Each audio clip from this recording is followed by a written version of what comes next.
Hai Jitin. Halo, Pak Wahyu. Udah makan? Sudah. Aman. Masih hujan kah?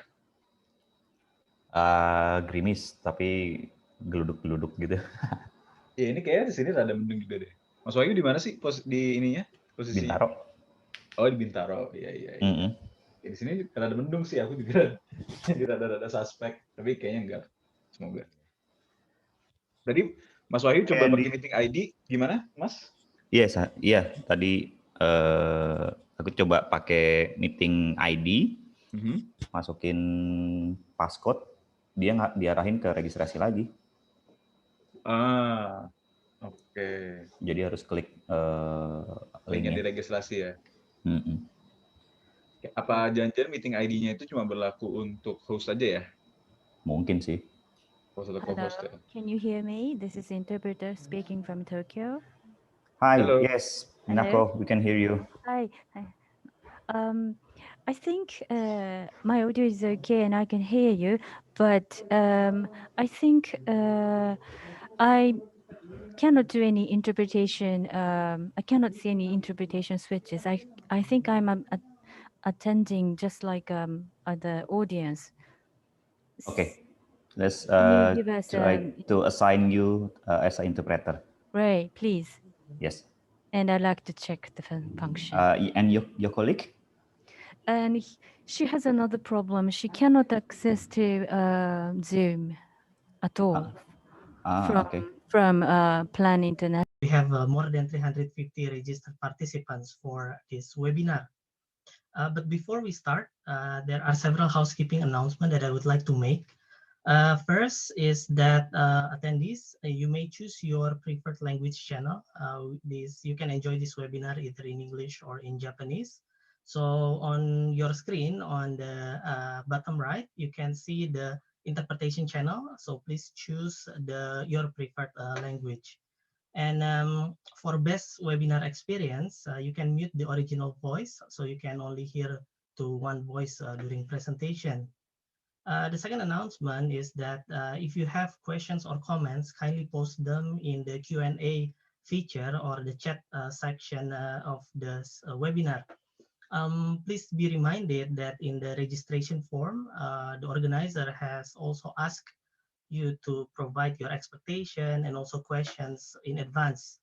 So I'm sure all the panelists have prepared in advance to cater your questions and expectation. So if possible, please ask and also please provide comments or inquiries that haven't been addressed by our panelists.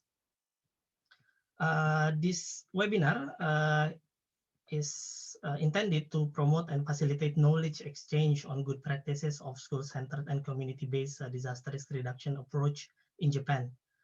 Japan has always been the world's beacon, guiding star, and also point of reference for all disaster risk reduction efforts in various parts of the world. From the days of Inamura Nohi to Great Nobi earthquake to Great Kanto earthquake, Kobe earthquake of 1995, the 2011 Great East Japan earthquake, and tsunami, and also recently we have an earthquake here in northeastern part of Japan. Japanese society has always been able to show its resilience and demonstrate how education, how activities at school can reinforce resilience building of its society. So it's very wonderful that Plan International Asia Pacific, in collaboration with Plan International Japan and Plan International Sweden, have devoted their time and resources to organize this webinar. This webinar is out of the 3-part webinar series, and we will but before we start and before we learn more and discuss about the experience from Japan, let's first invite Mr. Andrew Baker, Plan International Director for South Asia, China, Indonesia, and Myanmar for his opening remarks. Director Baker, over to you. The time is yours. Thank you very much, Dr. Bisri, and hello to everybody. On behalf of Plan International in the Asia Pacific region, I'd like to extend my warmest welcome to everyone who's joined this international webinar on school-centered disaster risk reduction in Japan, including in particular our guest speakers from Japan. Now, amidst the unprecedented crisis caused by COVID-19, Plan International in the Asia Pacific, in collaboration with Plan International Japan, Plan International Sweden, and our partner, the Asian Venture Philanthropy Network, has organized this webinar as part of a series of online learning events across the months of March and April. The aims of the webinars are to promote and facilitate knowledge exchange on good practices of school-centered or community-based disaster risk reduction approaches that Plan International has been supporting through its Safe School program across the Asia-Pacific region. Now, the Asia-Pacific region is home to around 1/3 of the world's population and more than 1/4 of the world's children. Children today are growing up in a world of ever-increasing disaster risks. Climate-related disasters pose serious threats to children's rights and survival all over the globe, exacerbating existing vulnerabilities and creating new ones. Natural hazards, climate change, economic crisis, conflict, and of course the current pandemic are drivers of displacement, of food insecurity, of a lack of drinking water, of damaged infrastructure, and of increasing rates of violence and exploitation. All of that disproportionately affects children, and in particular their quality of and access to education. So disaster risk reduction is a key component in the disaster management cycle, linking disaster preparedness and mitigation activities with longer-term development efforts. Plan International believes that children, who, as I've said, are the most affected by hazards, both natural and human-made, and who are often the least consulted in disaster management, have the right to access to safe life and a safe learning environment. Child-centered and school-centered disaster risk reduction, therefore, is an approach that fosters the agency of children and youth in groups and as individuals to not only work towards making their lives safer, but also to strengthen their community's capacity to be more resilient to disasters and to contribute to the achievement of the global goal in education by 2030. We believe that no child should be denied their right to an education due to disaster. Children, both girls and boys, are agents of change who have specific capacities to reduce disaster risk in their households, in schools, and in communities. And school-based disaster risk reduction and resilience will be important mechanisms for harnessing those capacities. In March of this year, Japan marked the 10th anniversary of the earthquake and tsunami that killed more than 18,000 people and triggered the nuclear meltdown in Fukushima back in 2011. Japan is particularly vulnerable to disasters because of its climate and topography, and it's experienced countless earthquakes, typhoons, and other types of disasters. Our webinar today, with a specific focus on the sharing of experience from Japan, it's a fantastic opportunity to listen to Japanese experts and to have a closer understanding of the lessons learned from colleagues and people in Japan, a nation that's overcome every crisis with courage and hope. So on that note, I wish you all a fruitful exchange of ideas and experiences to strengthen in school-centered disaster risk reduction and foster the ongoing collective efforts to build a resilient, safe, and inclusive education system in the Asia-Pacific region for every girl and boy, regardless of the hazards. Thank you, and I hand over back to the moderator, Zan Bisri. Thank you very much, Director Baker, for your very inspiring and also very thoughtful opening remarks, and particularly reminding all of us here, the attendees, about the purpose and also the intention of this webinar.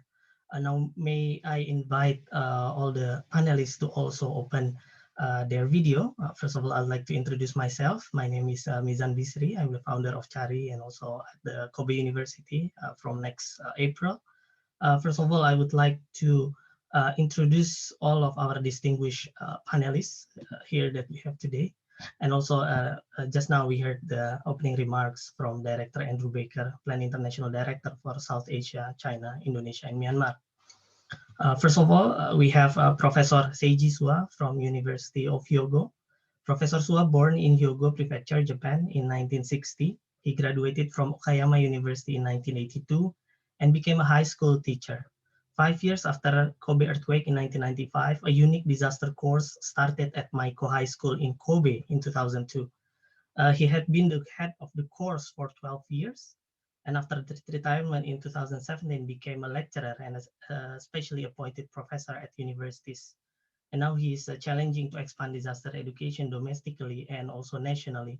Personally, I also very much enjoy our time, Professor Suwa, from Nuwakot to Kathmandu, and you told me a lot about the Maiko High School, how it's very special, and hopefully more of our listeners can learn from your experience. Konnichiwa, Professor. Konnichiwa. Thank you very much for your introduction. Thank you. Thank you very much. And second, of course, is my teacher, my mentor from my from graduate years. We have Professor Aiko Sakurai from Toyo Ewa University and also the International Research Institute of Disaster Science at Tohoku University.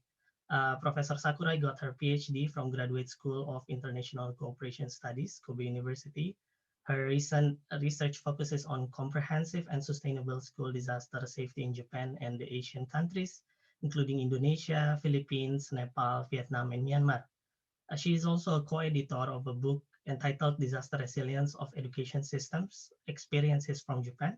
She is also a board member of SEEDS Asia, a Japan-based NGO focusing on DRR education. So good afternoon, Sakurai Sensei. It's good to see you again. Yes, very nice to see you again, Dr. Mizan, as always. And then everyone, very good afternoon. I hope I could provide some information to inspire your experience in each country in Asia. Thank you. Thank you very much. Thank you very much. And last but not least, we have Hirokazu Nagata, chairperson of NPO Plus Arts. So good afternoon, Nagata-san. Nagata-san is a planner and producer. He founded the IOP City Culture Creation Research Institute in 2001. He also established NPO Plus Arts in 2006. Since August 2012, he has been working as the Vice Director of the Design and Creative Center Kobe. His major planning and production achievements include Iza Kairu Caravan from 2005, Earthquake Expo in 2006, and also Chikobe from 2012. Personally, I also very much enjoy one episode of the Iza Kairu Caravan, Nagata-san. So I hope the experience that you will share today can also inspire all of our listeners. And so without further ado, let's welcome Professor Suwa for the first presentation and also the first talk for today. And Suwa Sensei will talk about development of school DRR in Japan after 1995. So Suwa Sensei, yoroshiku onegaishimasu. Okay, thank you, Mizan-san, for your kind introduction. First, let me share my PowerPoint. I hope you can see. And slide.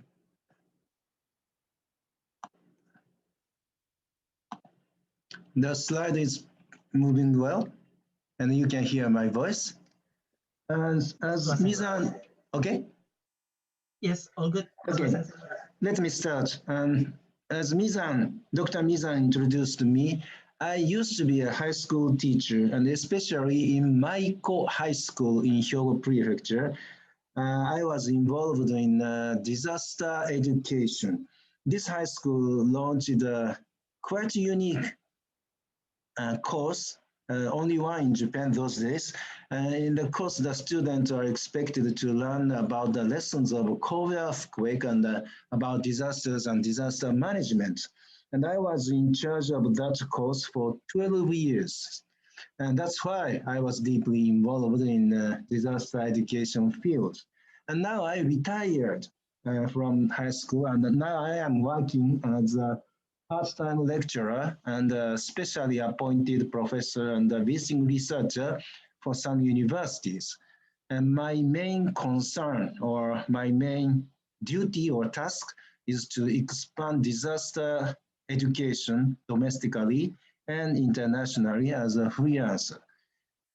As a chairperson of Plan International introduced, Japan is hit by many types of disasters frequently, as shown in this slide. And to start my presentation, I would like to classify disaster education in Japan by two great disasters. One is Kobe earthquake, which took place in 1995, and another one is a Great East tsunami disaster, which took place 10 years ago. And before Kobe earthquake, I think there are only two disaster education. One is fire evacuation drill. According to Fire Service Act in Japan, all the schools in Japan must conduct the fire evacuation drill at least once in a year. And another education about disaster is science. In science, for example, the mechanism of earthquake is taught to the students, but this scientific knowledge was not directly connected to the real disasters. Scientific knowledge was isolated to be taught. Then the Great Hanshin-Awaji earthquake or Kobe earthquake took place in 1995 and killed more than 6,400 people in a highly industrialized city in Japan. The educational board of affected prefecture, Hyogo Prefecture, started a new type of disaster education. Okay? In this education, importance of human lives and mutual help and compassion. These values, human values, are taught from the experience and the lessons of Kobe earthquake. And well, this earthquake changed the disaster management. Before that earthquake, disaster management focused on the response, but after that, they focused on the preparedness, okay? And disaster education also shifted its concern from response-centered to preparedness-centered. But people outside of disaster-affected areas are not interested in disasters. So the teachers connected disasters to something they are interested in. For example, they let children play in the river, catch fish, swim there, collect water plants, and they also teach the children that once the river floods, the water reaches that height. So in this education, both the risk and the merit of nature are taught. Then I call this the disaster plus alpha education. Okay, disasters and something is connected. Then the Great East Japan earthquake and tsunami took place in 2011. More than 20,000 people were killed and still missing.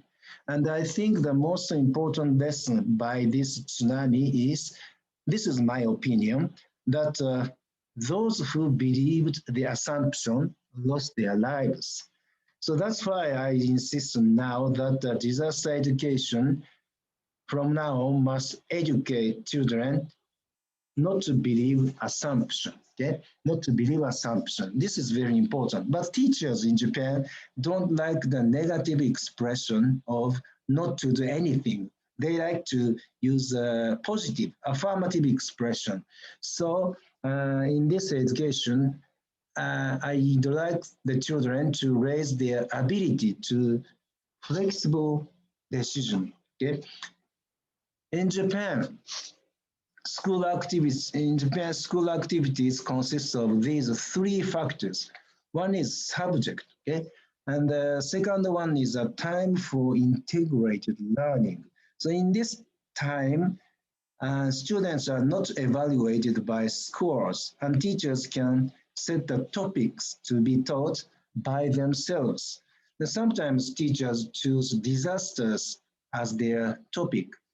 And the third one is a special activities such as ceremonies or sports days or cultural festivals or school trips, and evacuation drill is also one of these special activities. And disaster education are taught in these three fields in Japan. Okay, please remember these three fields are used. In Japan, and the contents of the education, both public education and private education, are described in national syllabus by Ministry of Education.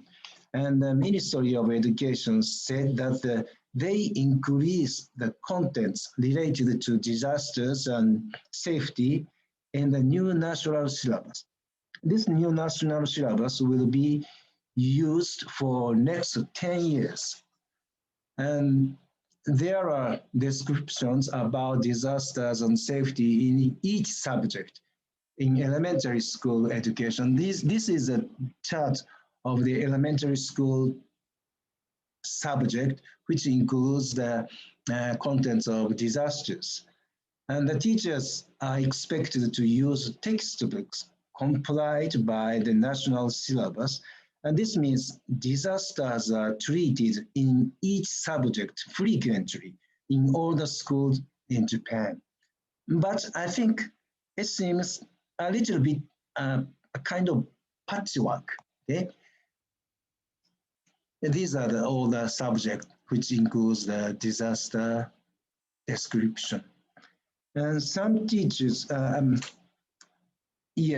teachers who are keen on disaster education have reasons to start. School location or disaster experience or designation of model school and other individual reasons. They have the reasons to start. In Japan, we have some support system by national government and local government. The Ministry of Education is a national level, and each prefecture and the cities and towns have the local educational board, and they give the teachers the seminars, or they give the support project to the schools. So as a result, we can share good practice and these good practices accumulated by teachers to consult. Okay, then please look at the achievement. Okay, both the project by Ministry of Education and the project by Educational Board of Prefectures will achieve these three achievements. One is that we can share good practice, and we can increase the good practice by schools and local educational boards. And we can also improve the quality and the quantity of the disaster education. Sorry.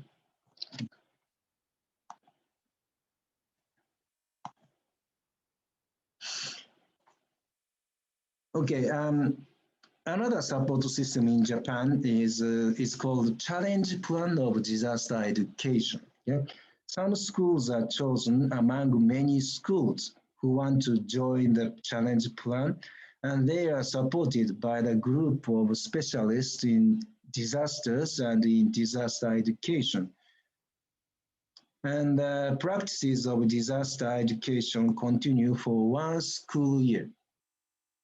And some excellent practices are awarded.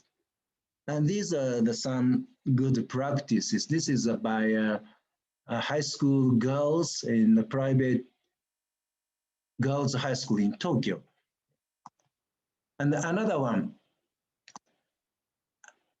yes, this is also some examples of the good practice of challenge plan. And community people and students, pupils in elementary school, in junior high school, in high school, they all collaborate to, for example, practice disaster evacuation drill. That's good practices accumulated through this challenge plan. And another support is Bosai Koshien. You have never heard of Koshien. Koshien is a ballpark, and especially national high school tournament student and high school students compete in the national level. So their dream is to play in this ballpark. So Koshien is a very famous ballpark, and sometimes competition by high school students or students. At the end of that competition, the Koshien is put to express that this is a national-wide competition. And well, in this Bosai Koshien or disaster reduction Koshien, more than 150 schools all over Japan apply, and some good practices are chosen and awarded. Here are some examples. This example also shows that collaboration and between the schools and the community, or universities and the schools play a very important role. Okay? Well, to conduct my conclude my presentation, I'd like to categorize Japanese disaster education in some way. Okay, the first one, disaster education into three types. Here are three types of disaster education. One is the disaster education to be survivors. The second one is the disaster education to be supporters during disasters. And learners are expected to learn the knowledge and the skills to be survivors and to be supporters. And the third one is disaster education to be good citizens. I mean, to be the citizens who have flexible decisions. This is one example of the classification. The next one is that we can expand disaster education from protecting wildlife to other factors. Okay, this shows another classification. The minimum essentials of disaster education lie in the center, which is equal to disaster education to be survivors. But another factors, which seems have less relationship with disasters, surround the core of disaster education. And then disaster-related topics are taught in many different fields, in communities, in volunteer activities, in welfare, in medical fields, in international issues. These factors, topics are connected to the disasters. And this shows how disaster education can be called in English. Okay? For many vulnerable communities, disaster education means disaster risk reduction education. You can see that on the bottom right. Okay? Minimum essentials of disaster education include the understanding of mechanism of natural hazard, preparing for disasters, and appropriate response to disasters. This is called the disaster risk reduction education. But Japanese disaster education covers wider ranges.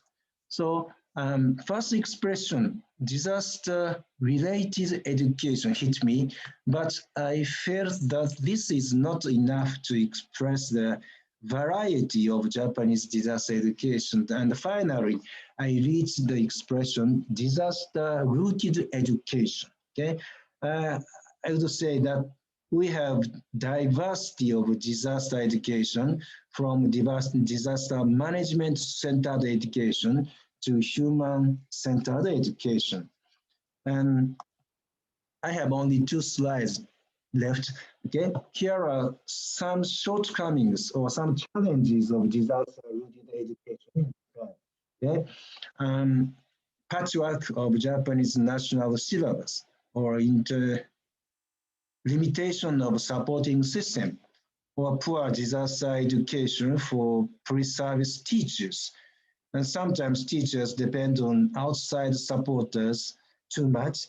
This attitude will raise the disaster education culture and will not raise disaster education culture at school. And teachers are busy, and disaster education is of no use to pass the entrance examination to universities. People believe this. And we need to construct a good relation between the educational sector and disaster sector at national and local governments. It is not working very well.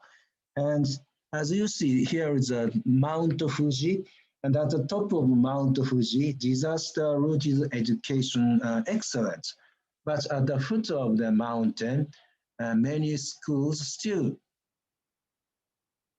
only implement the fire evacuation drills once or twice in Japan. So our challenge is how to connect the summit of Mount Fuji to the foot of Mount Fuji. How to encourage the schools at the foot of Mount Fuji to climb at least 30% or to the center of Mount Fuji.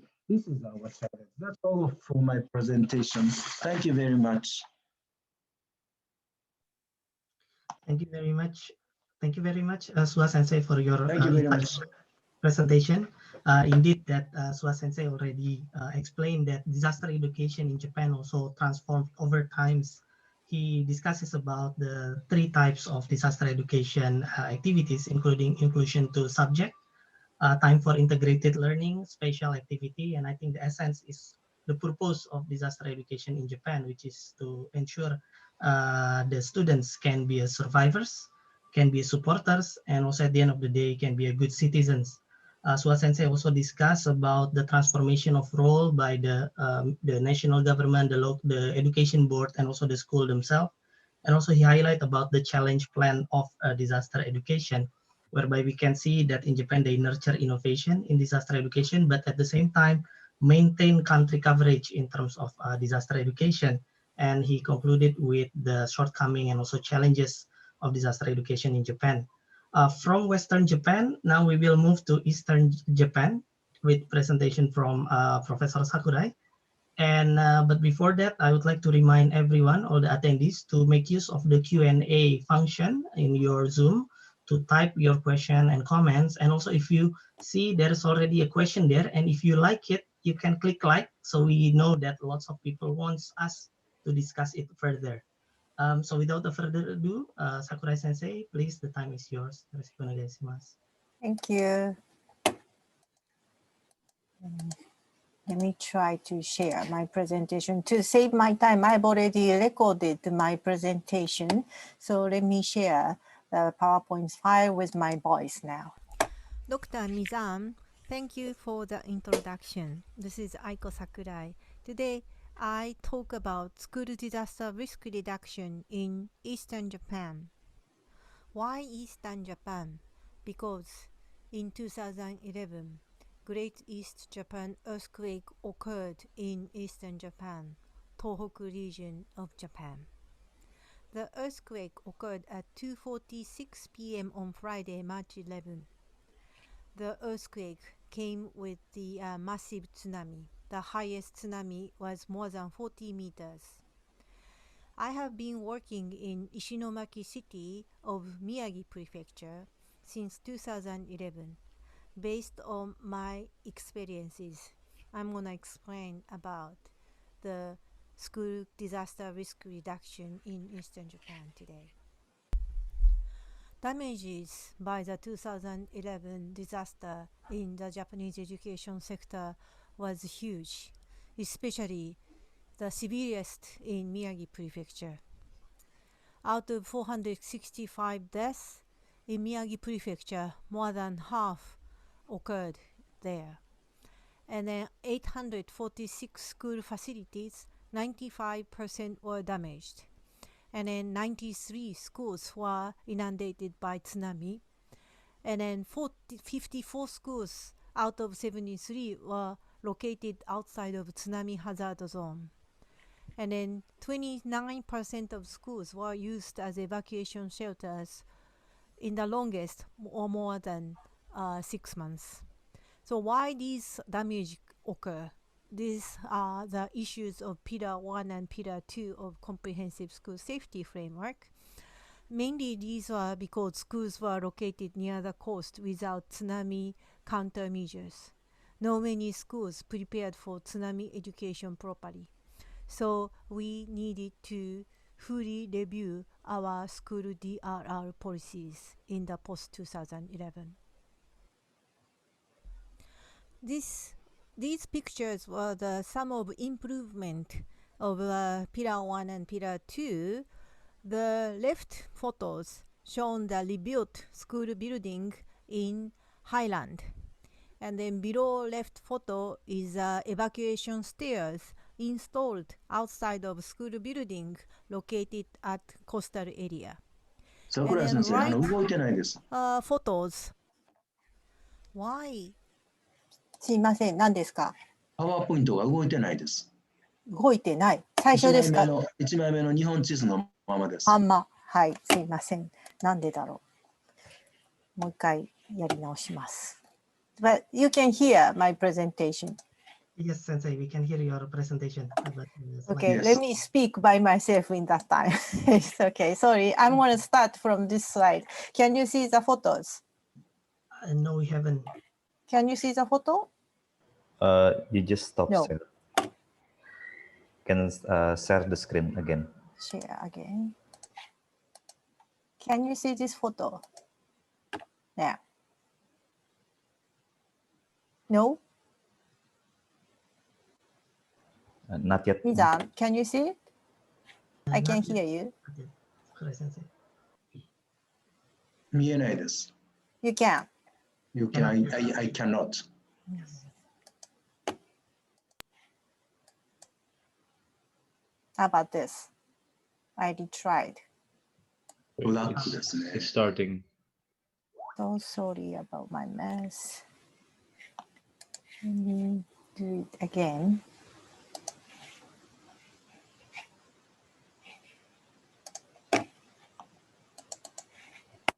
Sakurai Sensei, we have a backup as well if you would like us to share the screen from our end. 出ないですね。これでどうですか？見えますか？ Can you see it? No. Not yet. 共有画面を開始しましたとしか出ないんです。真っ暗で。 Pan. 最初にパワーポイントを開いてから共有を開ってみたら出るかもしれません。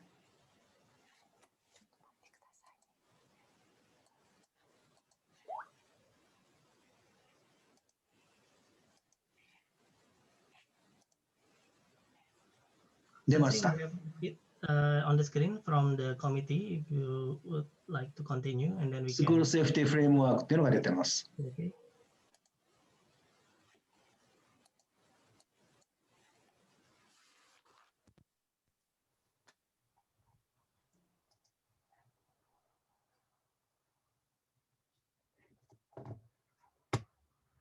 私の声聞こえますか？ Can you hear my voice? I can't hear Yes, you. 聞こえます。Sorry, so you are trying to use my PDF now? Yes, we have your PDF ready on the screen. Sorry, It's now showing the comprehensive school safety framework. Okay, can you go to the next slide? Jatin, please help. Yes, thank you. Yeah, 大 that's 丈夫で what. す。動いてます。大丈夫です。 Move to the next slide. Please move to the yes, the photos. Yes, I would like to.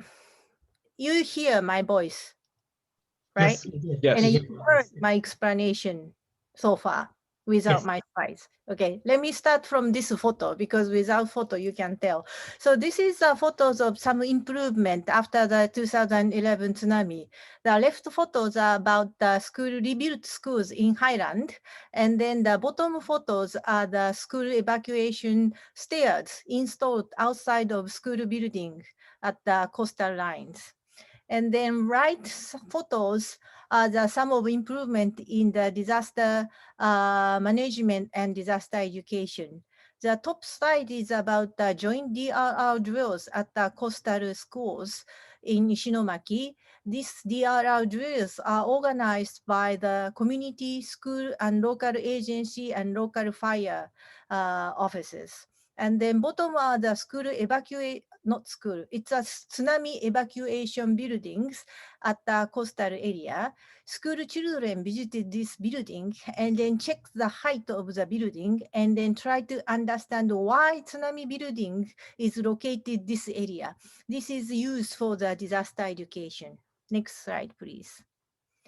And then in Ishinomaki City, why I've been working in Ishinomaki City? Because Ishinomaki had a tragedy of Okawa Elementary School. Schools were located nearby the river, and then tsunami came up through the river from the mouth of the river. And then schools were located almost 10 kilometers away from the river mouth. And schools were hit by the tsunami, and then 74 out of 108 students were killed, and then 10 out of 13 teachers were killed, and then 175 out of 209 residents were killed there, because these schools were designated as evacuation shelter and evacuation place for the tsunami. Next, please. So these are the two maps to show that the Okawa Elementary School. The right one is a tsunami inundation map. And then if you scroll up a little bit more, you can see the location of Okawa Elementary School in the bottom of the map. Yeah. And then the same map, but the left map is the actual inundation by the 2011 tsunami. So schools were totally inundated, and then depths were very deep here. So this shows that hazard map could not be believed, or the unexpected height of tsunami attacked the school. Next, please. So after this Oka Elementary School tragedy happened, 23 families of the victimized children sued the prefectural government of Miyagi Prefecture and Ishinomaki City. And then Sendai High Court decision was confirmed in 2019 October, and then ordered the Miyagi Prefectural government to pay some 2.3 billion yen to the families. And then High Court decision also ruled out that the deaths of the elementary school children could have been prevented if the Miyagi Prefecture and the city government had updated its disaster contingency plan. Also, the decision said that the school had obligation to set the third evacuation area against tsunami and to clarify evacuation areas and evacuation routes in its risk management manual in advance. And also it says that the school should have to have knowledge and experience on DRR higher than local residents, because schools need to secure children's safety. Next, please. So following this High Court decision confirmation, Miyagi Prefectural government issued the new school basic policy in 2020. Then this new policy emphasized 3 points. First is strengthening disaster response capacity of teachers and staff, as well as students at the various situations, not for the fire or earthquake or only for tsunami. We really need to consider the multi-hazard. And the second point is to establish practical school DRR system based on local disaster risk. Having a disaster management plan or evacuation plan or contingency plans are not enough, need to be practical based on actual local risk. Third, can you scroll down, please, is the promoting community-based school DRR throughout collaboration among school, community, and related agency. Because in Okawa Elementary School, not only school children and teachers, local residents were also killed. They really need to collaborate how to survive by the tsunami. So then these are the emphasized 3 points. But these points are also seen emphasized in ASEAN Safe School Initiative. So there's a lot of the common characteristic or issues we have between ASEAN Asian countries and then Japan. Next, please. So also the Sendai framework for disaster risk reduction emphasized that for the decision making, we really need to consider local disaster risk or local characteristic. Otherwise, we couldn't be practical on DRR. Next, please. So then I've been working in Ishinomaki to develop school DRR program in Ishinomaki City since 2011. Can you a little bit scroll down the, yes. So then after the 2011 tsunami and disaster, we started the reconstruction mapping program as a disaster education in Ishinomaki to support survivors of children to overcome disaster experience and to record of the disaster recovery in the school district. And in 2016, we also developed teacher's guide on how to localize reconstruction and DRR mapping program according to their school local context. And then in 2019, we started the in-service teacher training to encourage teachers to understand local disaster risk. So starting from the survivors education, we've been developing the program toward teacher education. And then as a goal, we are aiming to establish practical school DRR system based on local disaster risk. Next, please. So this is the, one of the maps prepared by the fourth grade students in 2013 as a reconstruction mapping program. This shows in 1 year how much progress made in the school district. So then school children interviewed the communities, shops and restaurants. How did they make efforts to make recovery or to cope with the tsunami disaster? So they made records of all the recovery in the map. Next, please. And then this is the top page of teacher's guide on the reconstruction and DRR mapping program. And then this guidebook is available in English in this site. So if you are interested in, you can check out in English version. Next, please. And then this is another example of how to utilize geographical and hazard maps for DRR education and DRR mapping program by junior high school students. Left photos are created by junior high school students. And then right maps, in the top one is a topographic classification map of the school area. And then bottom map, left map is the flood inundation map, and then left bottom map is landslide hazard maps.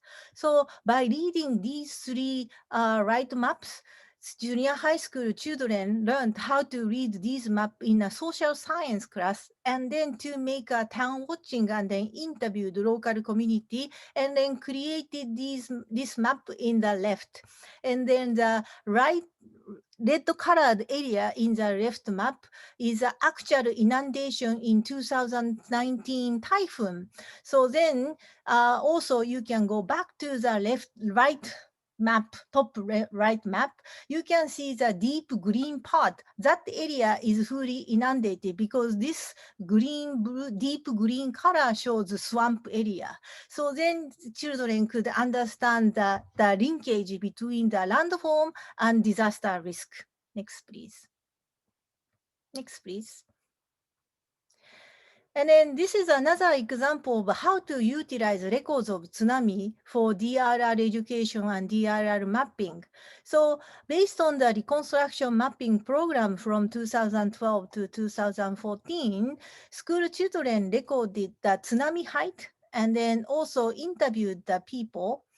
And then, so they already recorded, and these are left at the school. So after 5 years, same fourth grade children at the same school learned from these maps, and then in specific points of the school district, how much height of tsunami came, they could learn from their precedent work.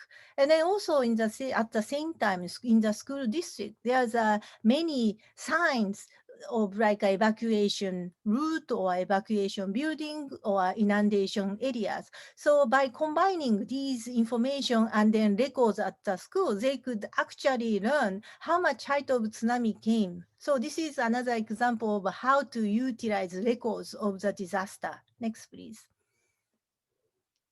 Next, please. Next, please. Please go up. Yes, and just skip this slide. Yes. And then I'm talking about development of teacher training program. So a little bit, yes, scrolling up. So then this teacher training program is composed as this structure, starting from guidance. First 3 sections, teachers learn how to read hazard maps, topographic maps, and then also topographic classification maps. By understanding how to read maps, teachers also understand unexpected disaster risk beyond the hazard map because they could understand the landform of the school district. So then beyond the hazard map, they could understand what kind of disaster risk is hidden in their school district. And then having such understanding, teachers plan multiple evacuation routes at the school district. These are the structure of teacher training by utilizing their maps and then also understanding their own school district. So this is aimed at teachers to identify local disaster risk and then also to utilize these understanding for improving their own disaster management plan, evacuation plan, and then also utilizing this information for their own school disaster education. Next, please. So as a summary, in the 2011 disaster in the Eastern Japan, especially Tohoku and especially Miyagi Prefecture, we had a severest damage in the education sector, but we are learning from that experiences. And in the 2011 disaster also reconfirms very important point that schools have a prime responsibility for protecting children's lives at school. So then, in the post-2000 disaster, Japanese school DRR emphasize more on localization, practicality, and strengthening teachers' capacity through training and collaboration with the community. And these third points are also emphasized in ASEAN Safe School Initiative. So then I think that this could be also helpful lessons and experiences shared to the Asian countries. Thank you. And then sorry for my mess, but this is the end of my presentation. And these are the reference and then all available in English. So if you are interested in, please check up. Thank you. Thank you very much, Sakurai Sensei, for your very insightful presentation. We have learned about the transformation in school education, disaster education, and also the role of schools, its accountability to protect the children, and also how's the change in terms of the emphasis on the teacher's role, and also the new rollout of the teacher's guideline, and also the school DRR basic policy of 2020 from Sakurai Sensei. So while Nagata-san is still preparing, perhaps Nagata-san, can you please share first your screen? Just make sure it's working. And while we are still working, attendees, please kindly again make use of the Q&A feature to vote your favorite question for further discussion. So without further ado, Nagata-san, please, the time is yours. よろしくお願いします。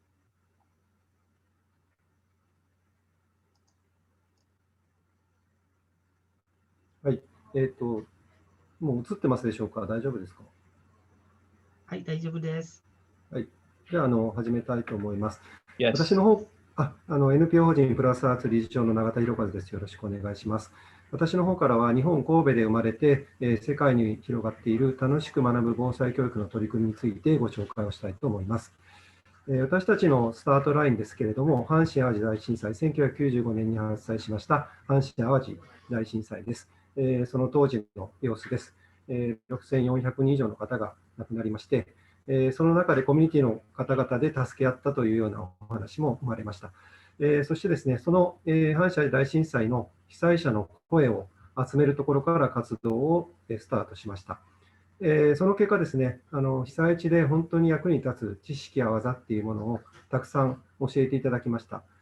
ここに書いてあるのは、これ、後に書籍として発行もしているんですけども、被災者が私たちに教えてくれた、本当に被災地で使える知識や技となっております。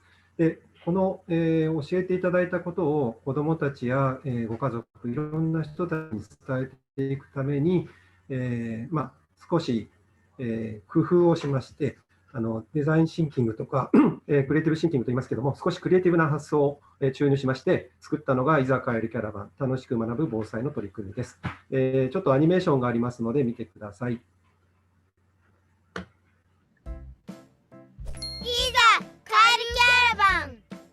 What is Isa Kairu Caravan? Kairu Caravan refers to 5 heroes in frog costumes who fight against evil. Sorry, just kidding. Kairu Caravan is an emergency drill event that you can enjoy with your family and friends. First of all, let's look at the history of Isa Kairu Caravan. In 2000, Hiroshi Fuji, an artist, created a toy exchange event called Kaiko Bazaar. Participants exchanged toys for points, and then exchanged the points for other toys. This event quickly grew in popularity, and many children participate every time it is held. Most emergency drills don't have high participation rates because they're a bit too difficult or uninteresting for most people.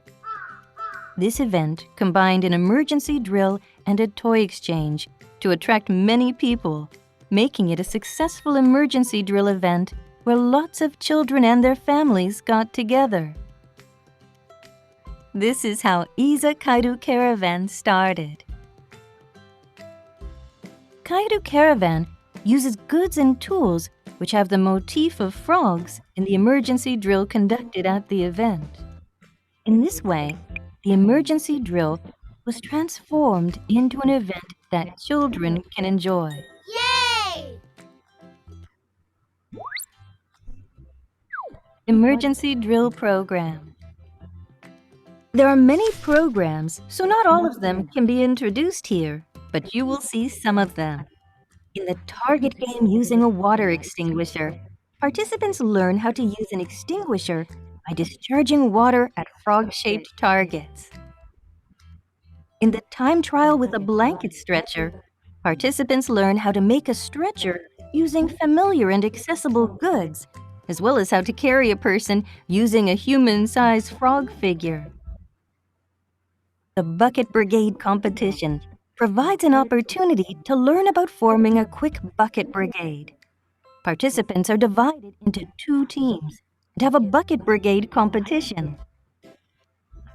In the jack-up game, participants learn how to rescue a person using a jack by rescuing a human-sized frog figure trapped under a heavy catfish figure. There are various other programs that will be useful in an emergency. These programs carried out at Kairu Caravan have been developed based on interviews with people who experienced the Great Hanshin Awaji earthquake that occurred in 1995. This is why all of these fun programs at the event will be useful in an actual emergency. はい、今見ていただいたように、被災者の声から学んだことを、子どもたちが楽しみながら学べるようにプログラム開発をしていきました。体操で防災の知識を学んだり、先ほどの、シューティングゲームのように消火器の使い方を学んだり、怪我人の搬送訓練ですね。これもカエル人形を運んだり、ジャッキアップのやり方を学んだり、あと紙食器作りですね。紙で食器を作る。これで被災地で、炊き出しの、いろんな食べ物を食べてもらう。それから、防災グッズを暗記クイズで覚えてもらったりとか、防災の知識を、この人形劇や紙芝居で学んでもらうといったさまざまな、プログラムを開発しました。これも東日本大震災の被災者の声を集めて、セーブ・ザ・チルドレンさんと作った漫画の教材です。一番大事な3つ目のコマのセリフを抜いています。子どもたちに考えてもらいます。あと、さまざまな防災のカードゲーム、教材も開発して、こういうものは今、全国の小学校の先生が授業で使ってくれています。で、今お話したように、このプログラムはそれぞれ、全国の学校の授業で活用されています。そして、いざ帰るキャラバンというイベント自体も、神戸から始まって、昨年度までで、日本の36都道府県で560回の支援を繰り返してきました。基本的には支援ですので、1年目にすべて、レクチャーをして、すべて実技指導をして、最終的には1年目だけイベントの手伝いをして、2年目以降は自分たちでセルフラーニングしていただくという形をとっています。で、これ全国の開催の様子ですが、見ていただくと分かるように、さまざまな地域のステークホルダーの人たちが集まって、まさに防災をテーマにしたお祭りのような形で開催をされています。これなんかは高校生たちが1年間準備をして学んで、それを地元の小学生たちに教えるという帰るキャラバンもございます。そして大阪教育大学附属の小学校で開催されている帰るキャラバン、この、イベントを契機に参加している子としていない子がいるということが分かりまして、効果検証のプログラムも、教育大学の先生たちと、行っております。詳しくは発表しませんが、非常に教育効果が高いこと、そして学んだことが非常に継続することが分かってきました。すでに学会等で発表されています。はい、そして海外21カ国にも JICA さんと一緒に、あと国際交流基金とともに、広げてきました。ジャパンファンデーションですね。そしてもう割愛しますが、インドネシアに行くと、カエルのキャラクターが小鹿に変わっています。そして、カエルキャラバンインドネシアチームはトレーニングセンターを作って、彼らが NPO 化しまして、NPO 法人になって、そして、全国インドネシアの小学校に教えに行ってくれています。フィリピンも、猿をモチーフにした、カエルキャラバンを作り、それがいろいろという町に渡り、いろいろでは、巡回可能な防災ラーニングセンターの、展示キットを開発して、それらと、地域のボランティアの方々が一緒に大学を展示と一緒に回っていろんな防災教育のプログラムを展開されています。他にもタイであったりとかトルコ、それからイランはこれはウミガメがキャラクターとなっています。そしてチリ、さらにですね、これはミャンマーですが、ミャンマーは2年前にお伺いをしまして、国のですね、消防局の防災教育の担当者にカエルキャラバンを導入しました。で、彼らと一緒にプログラムを、ミャンマーバージョンにローカライズしてもらい、それを実際に一度子どもたちを招いてテストをしました。私が帰った後、6ヶ月の間に、9個の州で1万5000人以上の子どもたちに教えてくれています。このように私たちは、担い手ですね、防災教育の自分たちがやるのではなくて、いろんな国で担い手、プレイヤーを、育成する、というプログラムに今注力しています。そしてコロナになって困ったわけですが、台湾で行ったのがフルリモート、一度も台湾に行かずに、すべて、オンラインでワークショップをやり、カエルキャラバン台湾バージョンを開発しました。台湾デザインセンターとコラボレーションして、台湾のクリエイターたちも協力をして、それぞれのオリジナルの、台湾オリジナルのプログラムが、誕生しました。これから台北にある台湾デザインセンターがこのプログラムを台湾全土に広げていく計画になっています。はい、そして、このいろんな国ではローカライズというものが進んでいます。例えばカエルの人形はみんな現地の人たちが作り始めます。はい、こんな感じです。そして、さまざまなその土地にあるものを使って、例えば短歌を作るのも日本では毛布を使いますが、フィリピンではバニックを使い、インドネシアではサロンを使うというような状況です。そしてこういう的も全部地域の方々が作り始めます。これもインドネシアの例だったりもします。そして、日本では新聞紙で食器を作りますが、インドネシアではバナナの葉っぱで食器を作りをします。それはタイもフィリピンも一緒です。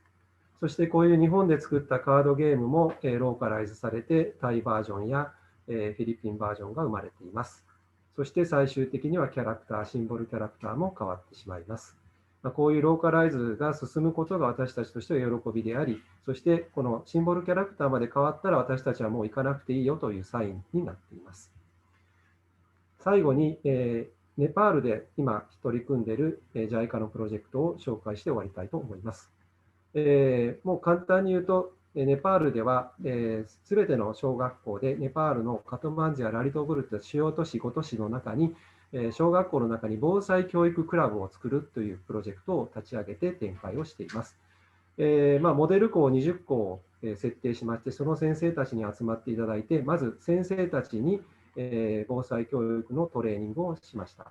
そしてこの先生たちと一緒に日本のプログラムをローカライズしていただき、そしてオリジナルのプログラムを作っていただきました。そしてそれぞれの学校ごとに防災教育クラブの年間計画も立てていただきました。そしてネパールで立ち上げる防災教育クラブのシンボルキャラクターを皆さんで決めていただきました。最終的には角が1本のサが選ばれました。このシンボルマークは日本のトップデザイナーである頼藤文平さんにプレゼントしていただきました。プレゼントしていただいたマークがこのマークです。一つの角が一つのサイの角の部分がいいねという親指になっています。この結果、このシンボルマークですね、皆さん、シンボルパールで始まった防災教育クラブが小学校の中で人気プログラム、みんな子どもたちの一番人気のプログラムに、クラブになっているというふうに聞いています。そして非常にユニークな効果が出てきています。金曜日にクラブのメンバーである高学年の生徒たちだけで活動を始めているんですが、だんだんと活動が広がっていっています。例えば、これはクラブの子たちでやっている様子ですが、これを見てください。高学年のクラブのメンバーが小学校の中にいる低学年の子どもたちに教え始めています。まさに学び合いが始まっています。そして先生も顧問の先生は2人しか来てませんでしたが、学校に戻って他の先生たちにこの教材の使い方を教えてくれています。そして、子どもたちが保護者や地域の方々に教え始めています。私たちこれから5年間、すみません、3年間、またネパールでプロジェクトを行いますが、この防災教育クラブを核に、地域コミュニティのコミュニティ防災のプロジェクトを進めていく予定になっています。はい、そして、これはアクティブラーニング、防災教育のアクティブラーニングですので、非常にこの子どもたちは他人に教えられると、教えることができるという時点で9割習得しているということで、教育効果が高いことは、この教育ピラミッドでも実証されています。そして私たちはこの防災教育クラブをバックアップする、防災教育センターをネパールに、カトマンズに作りました。これが、その施設の中の写真です。ネパールの防災の歴史の展示をしたり、それ作った教材を展示したり、日本のさまざまな防災の知識も展示しています。そして、ここには、これから立ち上げたいという防災教育を立ち上げたい興味を持った先生たちや生徒が見学に来る予定になっています。そして、ここで新しく防災教育クラブを作りたい、立ち上げたいという先生たちにトレーニングをする予定にもなっています。そして、新しい教材もこのセンターでどんどん作っていく予定になっています。以上で私の発表を終わります。ありがとうございました。Thank you very much, Nagata-san, for your very insightful presentation and also for sharing about the experience of Izakairu Caravan, how it can really brings together communities, and also how it started as a way to increase participation during Bosai Kunren or during drill, and that now it spread across Japan and also even overseas in other Asian countries. Now we will enter the discussion session. I would like to also invite Suha Sensei to open his video. Thank you very much. And thank you very much all attendees who have posted their questions. And also we will go by the most popular question in the chat room, or sorry, in the Q&A function. And I will address this to both Sakurai Sensei and also Nagata-san first. Later we have another one for Suha Sensei. There is a question about resilient school students' resiliency is connected with resilient communities or school catchment communities. So what program do you make to build school and community resilience to be supplemental to each other? I think Sakurai Sensei may chat a little bit, but perhaps you can elaborate, and also Nagata-san, please. Okay, maybe I can start. Actually, school community collaboration has been emphasized in Japan, but this is one of the weakest point in Japanese DRR, because in Japan, teachers think that the school-based DRR, and then there's another movement of a community-based DRR. So then, how can we collaborate? Then the best linkage is the drill, DRR drill. Because as you know, in Japan, many schools are used as an evacuation shelter or evacuation places during the emergency. So then school, as in charge of the facility, you know, they need to open the evacuation places. So then one of the collaboration often happened in the how to organize a joint DRR drill, and then how to prepare for operation of the evacuation shelter. This is the school community collaboration often happened, and then we also emphasize that kind of movement in Miyagi Prefecture too. So that's a kind of the linkage we could have, but that's issue. Thank you very much, Sakurai Sensei. Nagata-san, do you have comments or insight about this? Particularly, it seems that the Izakairu Caravan also have a community すい collaboration. ません、ちょっと。すみません、わかりました。カエルキャラバンの多くは、コミュニティの方々が、主役というか中心になって、担い手になって、それで、開催される場所の多くは小学校ということになっています。でもちろん小学校の授業の中でもカエルキャラバンを実施するというケースがあって、そこに地域の方々が先生役としていくというのも非常に今増えておりますので、そういう形で、地域コミュニティと学校が連携しているという形になっていると思います。Thank you very much, Nagata-san, for your explanation. And now I think there are two questions regarding fire drill, disaster drill at school, and I would like to address these two questions to Sua Sensei first. Yes. There's a combination about the how often do most schools in Japan perform drills such as earthquake and fire. I think it's been answered, but let's tie this question with the second popular question. What changed after the 2011 tsunami with the obligatory with the drill at school at the moment? Okay, before Kobe earthquake in 1995, I think that most of the schools in Japan only implemented the fire evacuation drill once or twice a year, except some regions. I mean, for example, the coastline of the northeast Japan, which are frequently hit by repeated tsunami, they implemented more evacuation drill than the other areas. But in most places where people regard they are living in a safe place, only implemented fire evacuations once or twice in a year. And after Kobe earthquake, the evacuation drill or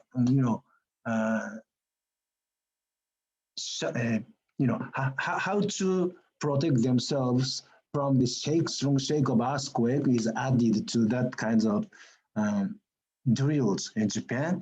And after Tohoku tsunami in 2011, I think many schools located near the coastline started to implement the tsunami evacuation drill more than before. For example, in some prefectures which will be hit by a very strong earthquake and tsunami with a percentage of 80% of the possibility in 20 years.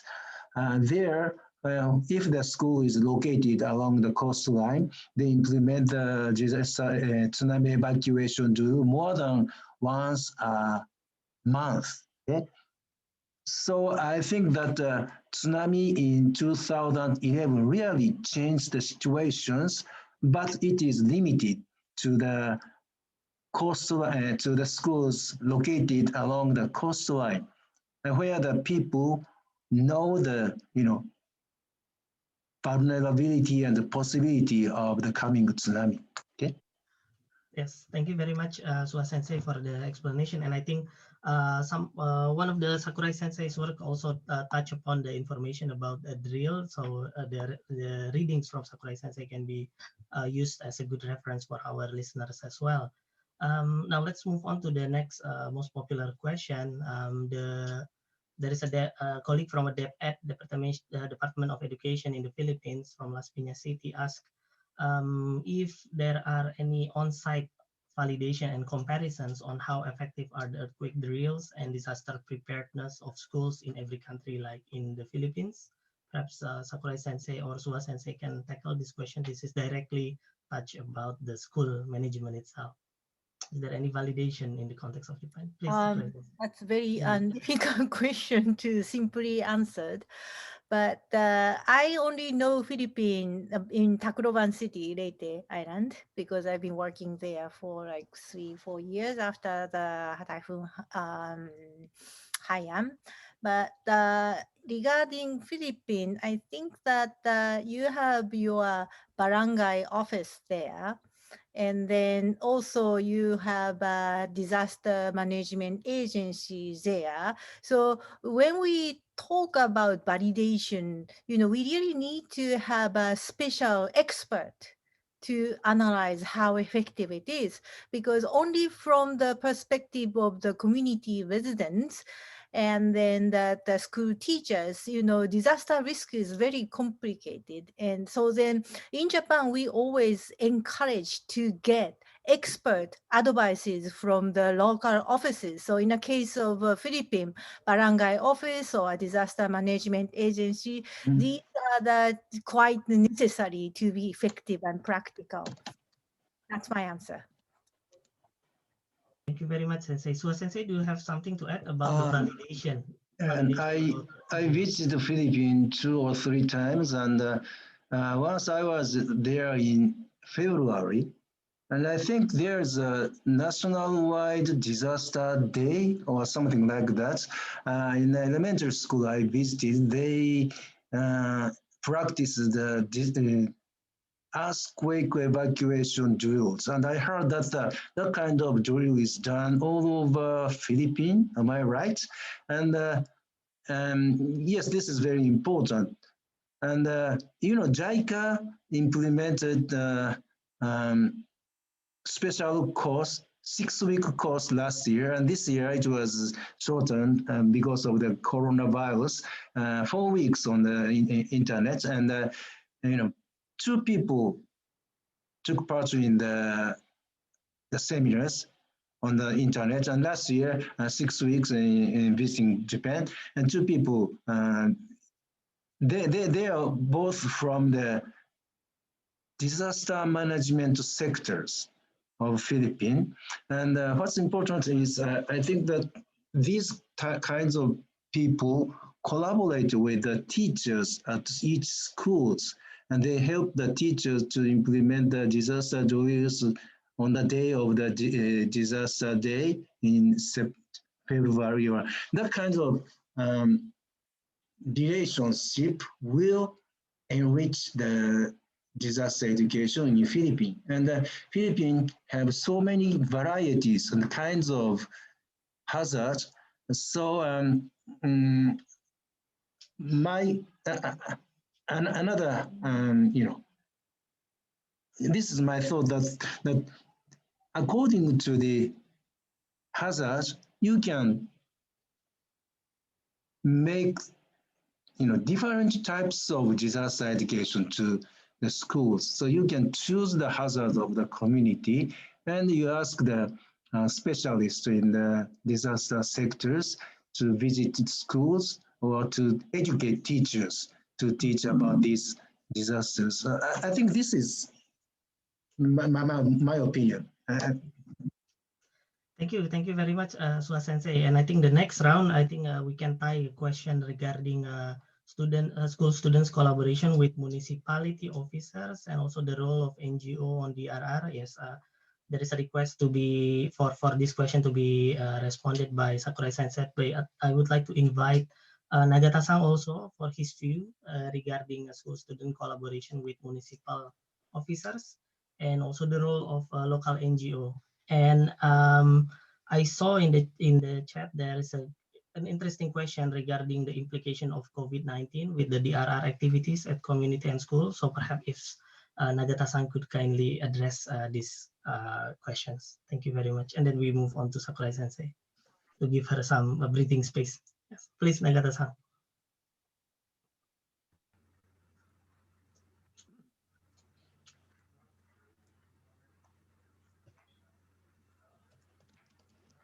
はい、学校教育、学校での防災教育、やっぱり自治体が非常にやっぱりサポートされているというか、そういうことだと思います。で、もちろんそれは非常に密実に関係していると思うんですけど、私たちがやっている海外のプロジェクトでも、さっきの防災教育クラブのネパールの話も全部自治体と連携をしてまして、例えば教育クラブを広げていくっていうときに、例えばそういうその教材とかを印刷する費用を彼らが出してくれるっていう話になっていたりとか、そういうトレーニングセンターの運営なんかのサポートなんかも、お話が今出ています。ですから、そういう形でやはりバックアップというか、非常に連携を密にしてやっていくということだと思います。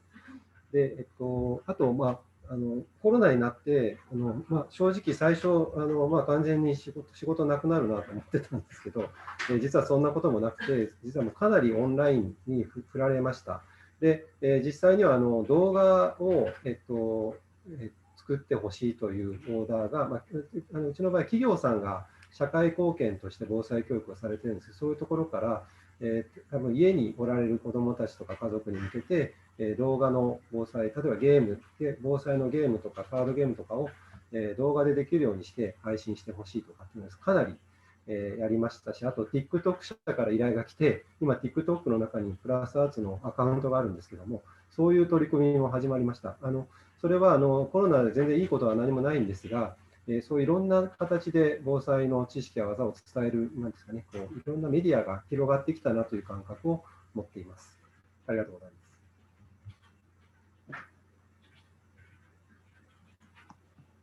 It's my turn.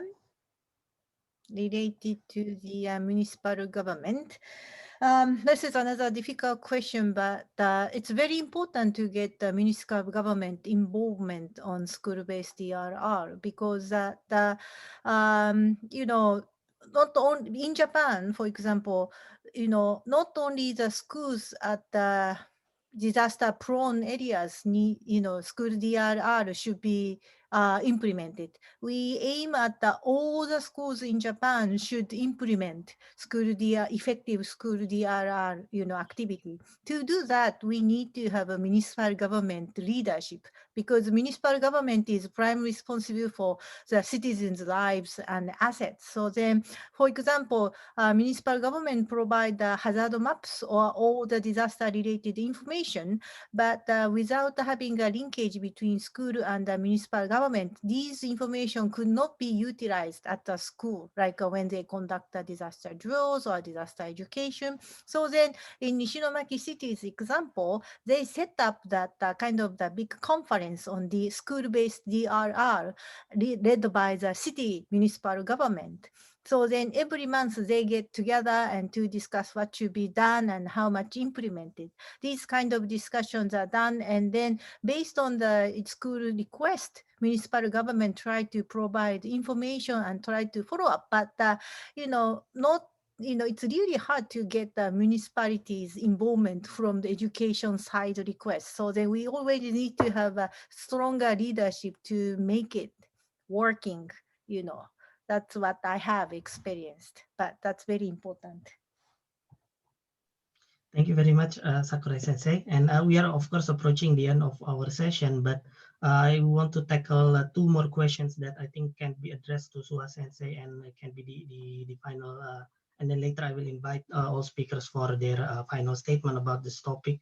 The question is from Nadia regarding the Maiko High School, and then there is a special school in Japan, another school who also implement a disaster curriculum. And also, if I'm not mistaken, after the 2011 tsunami, there's another opening of a special school with what's that? The DRR curriculum. So Suha Sensei, could you kindly address this? What makes this special? This school special?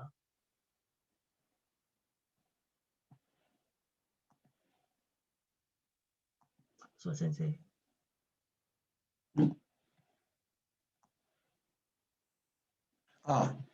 Yes. May I? Yes, please. I think this is a question from Philippines. From Indonesia. Indonesia. I read in the question that someone came to Michael High School, and that person also referred to another high school. This means Tagajo High School in Miyagi Prefecture. I think Sakurai Sensei knows much more than I know, but and the question is, so does Japan make special school for disaster? Yes. And you know, Japanese government don't have the right to make the prefectural or city-based schools. Most of the Japanese schools are not national-based schools. There are some exceptions, but in Hyogo Prefecture we have the Hyogo Prefectural high schools. And only in high schools, we can set such a special course. And in mandatory education or the compulsory education at the primary level, elementary schools and junior high schools, it is not, I think it is impossible to make such kind of special course in the school. But only high schools are allowed to have such kinds of special course. So there are many variety of courses. The students, for example, specialize in industry, they learn agriculture, or they learn the business, and in Michael High School, there were only one course where students are expected to learn about disasters, but this idea came from the educational board, not from the Japanese government, but from the government of Hyogo Prefecture. I think Miyagi Tagajo High School also, made by the Miyagi Prefecture, not by the Japanese national government. Okay, so what I want to say is that well, it depends on how the people in educational board of each municipality think that this kinds of education is important or not.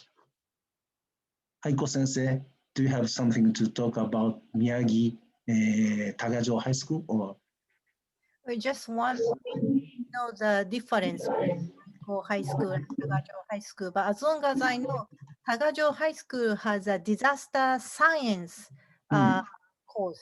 The Miyagi Prefecture put more focus on science, how to gain the basic knowledge and information from the natural science. And then based on that, how to analyze risk more seriously. I think that's a kind of a big difference with the Michael High School. Yes, Michael High School focus on the lessons of the disasters.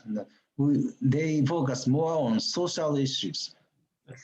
So each prefecture could make their own emphasis on setting up this kind of disaster course at the high school level. That's a uniqueness in Japan too, right? Thank you very much, Suha Sensei and also Sakurai Sensei for the very insightful explanation. And I would like to invite Nagata-san if he has a final statement regarding school center DRR education, collaboration, and we haven't addressed the topic on mainstreaming DRR education, and also whether it's important to have preparedness for multi-hazards or for each hazard specifically. So if you can comment on this and make it as your final statement, we will be grateful. Thank you very much.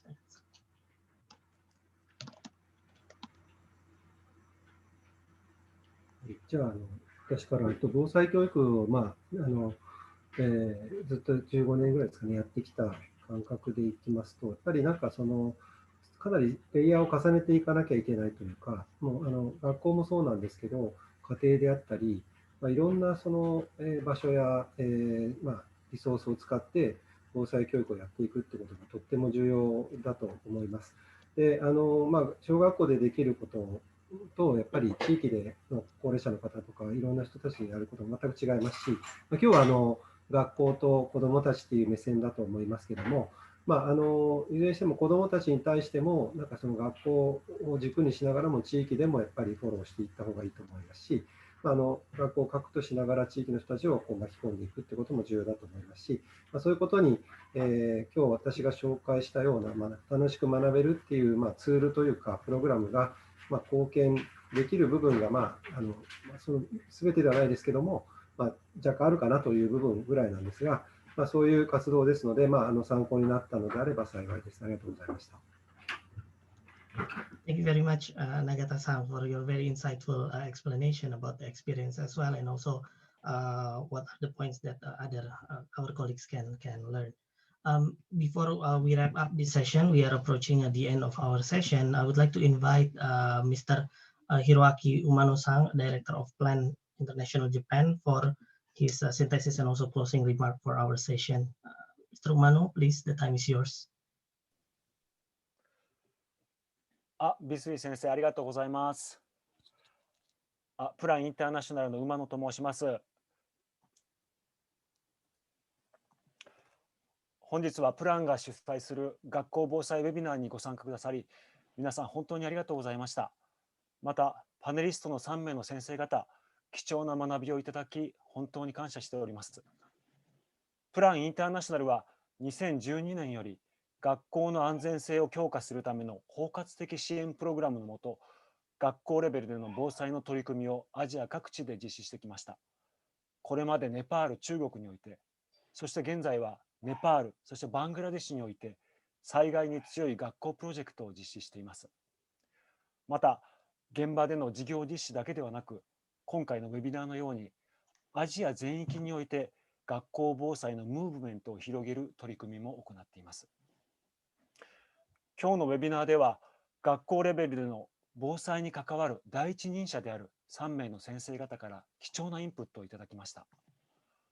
諏訪先生からは、学校レベルで防災についてもっと柔軟に対応できる能力強化をすること、そしてもっと幅広いトピックを包括的にカバーして学ぶ環境づくりを進めていくことが重要であるとの示唆をいただきました。櫻井先生からは、仙台フレームワークに基づいて地域の文脈に合った多様な防災対策づくりの重要性、そして教員の能力強化の重要性を再確認させていただきました。そして永田先生からは、面白く楽しい実践的な防災訓練の可能性、そしてそれだからこそ世界の子どもたちが等しく学んで楽しんで実践的な学びを深めるチャンスがあることを知らせていただきました。このウェビナーに参加してくださった皆様に、もしこの学びが活用していただけたら、あるいはさらに追求していただく機会になったら、本当に嬉しく思っています。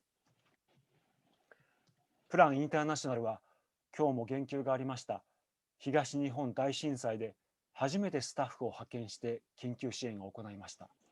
それ以来、一昨年の台風19号の長野県での支援、昨年の令和2年7月豪雨での熊本県での支援を含めて、これまで6つの災害への緊急支援を行ってきました。その間、質を担保した対応ができるよう、スタッフへの能力強化、連携パートナーとのネットワーク強化を図ってきました。今後も私たち自身が学び続け、そしてこの分野での第一人者の方々からの学びを皆さんに共有できる機会を引き続き持っていきたいと思っています。今日はプランの学校防災ウェビナーへのご参加くださり、本当にありがとうございました。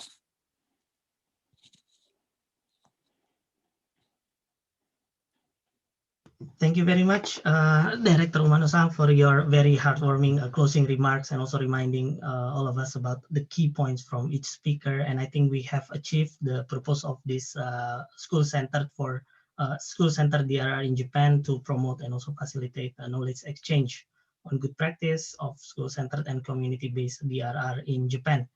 And not only that, we have learned about the most important thing is that the disaster education in Japan evolves throughout the time before Great Hanshin Awaji earthquake in 1995 and after, and before 2011 tsunami and after and beyond. And I think we also learned about the fundamental aspect about accountability and collaboration with the community based on the experience of schools in Japan. And at the same time, we also learn about practicability on how to engage in involve collaboration between schools and also communities, such as the experience from Plus Arts from Nagatasang. And we also see how it can be transferred to other countries, other communities, other contexts with the appropriate localization and also modification. So again, we are at the end of the first seminar from Plan International. Please, colleagues, remember that this is the first out of 3 webinar series provided by Plan International. The next one will be on 14 April. It will be about inclusive and gender-sensitive approach in safe school. And the final one on 28 April 2021 is the role of CSOs in DRR in Asia Pacific. So kindly get in touch with the organizers to know more about the upcoming webinars. Don't forget to register, and let's work together to make a better world and also a more resilient one. Thank you very much. Good evening. ありがとうございま See し you た。 again. 皆さんありがとうございました。